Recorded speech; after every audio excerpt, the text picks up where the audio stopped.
Who let the cats out? Man, Mountain Link. Who let the cats out?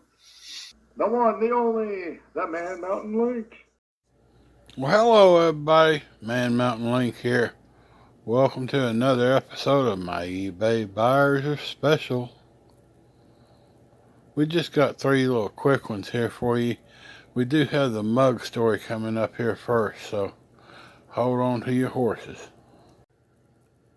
Okay, what we got here first is the comment section on the return details page.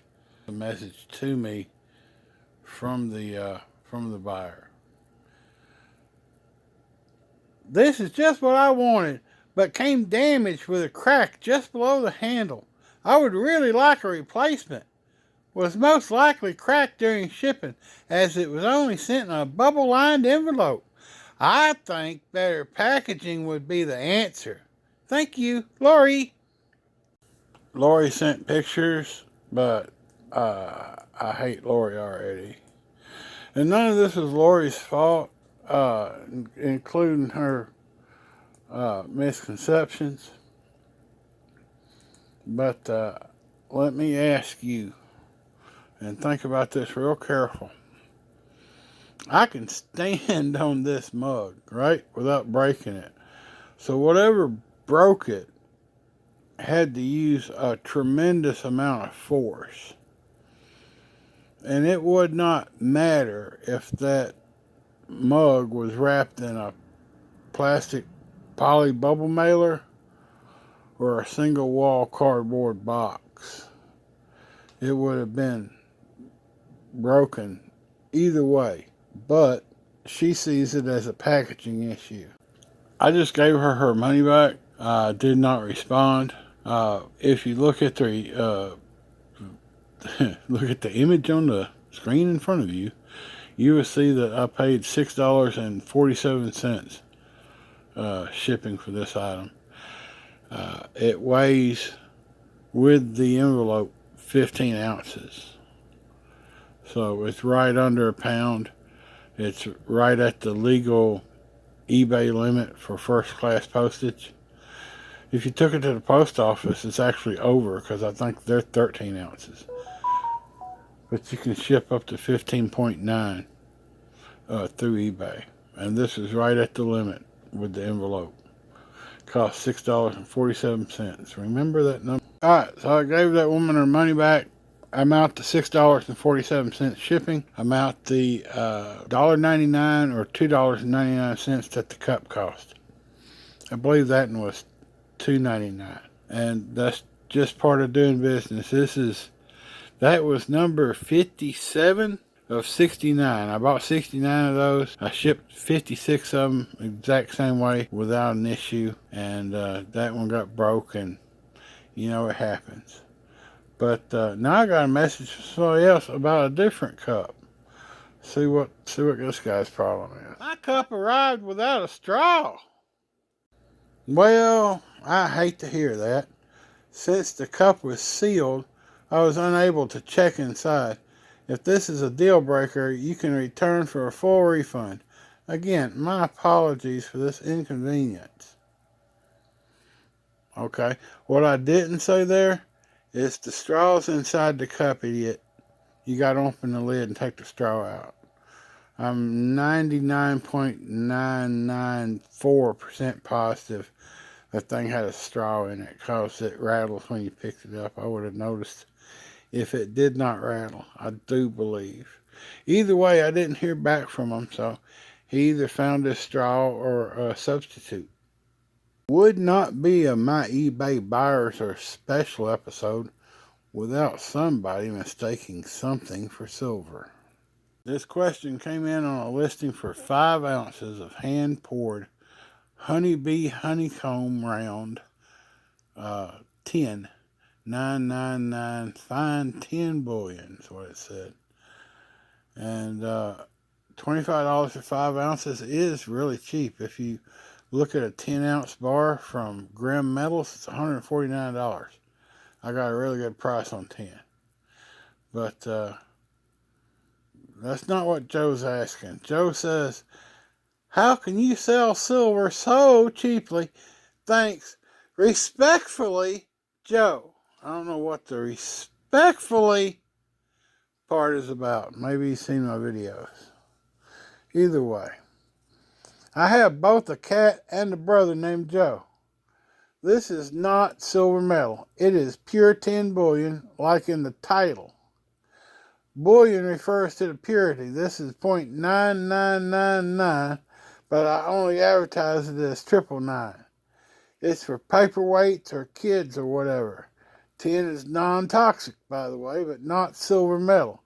Just silver-colored metal. We sell silver on the RN Metals YouTube channel. There is an auction tomorrow, in fact, and I gave him the link to the auction. Very seriously doubt he went, but I do push the auction when I get a chance. People ask for silver. Okay, this is where we sell the silver at. You want silver? Come buy it. They never come buy it. And if the stupid meter wasn't already pegged, here comes Lori. Hi. I recently ordered this and it came damaged and I was given a refund. The thing is, I really like this and was wondering if you could somehow package it a little better and avoid damage. The last one was just in a bubble-lined envelope. Perhaps put it in a box with more padding. Waiting to hear back from you, Lori. This is where I basically ranted at that poor lady. Yes, hello. I find myself defensive about my poor packing choices, but would rush to assure you that I will indeed ship you another mug at the same price in a box, no problem.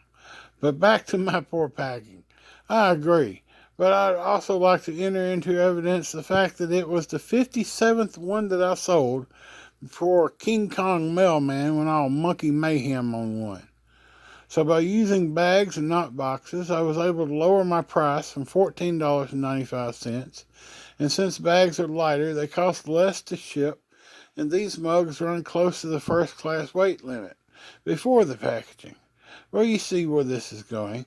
It's all about the money. Trying to turn a small profit while providing a quality product at a low cost. Corners get cut. Pennies are squeezed mercilessly, etc., etc. Where was I? Oh, yes. If you choose to purchase another mug, you will get a nice box and some bright red Fragile stickers. And honestly, I almost sold all these mugs before I had one damaged. I also shudder to think what could have caused that, and hope that the box isn't subjected to the same indignities. Jim, P.S. Save the lid and straw in case you need it later. Thanks for your quick response. I am placing a new order as we speak, and thank you for understanding about the packaging. A box, more padding, and red label sounds great. I look forward to my new mug, Lori. I sent her a picture of the box with the Fragile stickers and going out in the morning. Wonderful. Thanks so much. Can't wait, Lori. Oh, now here's the box that I sent this mug in. And I want you to notice that it is indeed a box, not a bag. A bag is considerably cheaper. A poly or a craft bubble mailer, I think, is about 20 cents. And a box is about 78 or 98 cents. It's quite a bit of difference between a box and a bubble mailer as far as price goes. You also got to include some bubble wrap and some air pillows because you gotta package it so it doesn't rub around inside the box and get the sides all scarred up. But all that's irrelevant. The real kicker is that the box and the packaging kicks the weight up to a pound 5 ounces, and that increases the postage in this case from the $6.47 to $8.22. Yes, indeed. Okay, we're back with you now. I did some back of the envelope calculations, and I'm within $5-10 here. If I had sold all 69 of those mugs using a box, it would have cost me $177 and some change in profit, lost profit, because I would have had to spend that money on boxes and packaging materials and postage.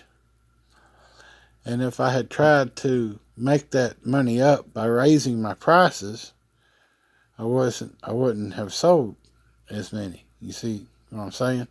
Someone else who didn't mind shipping in a bubble mailer would have undercut my prices.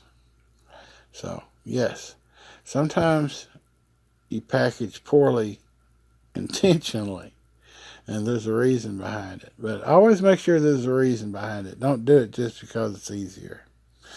All right, I appreciate you joining me for another episode of my eBay Buyers Are Special, and we will see you on the next video. Who let the cats out? Man, mountain link. Who let the cats out? The one, the only, the Man Mountain Link.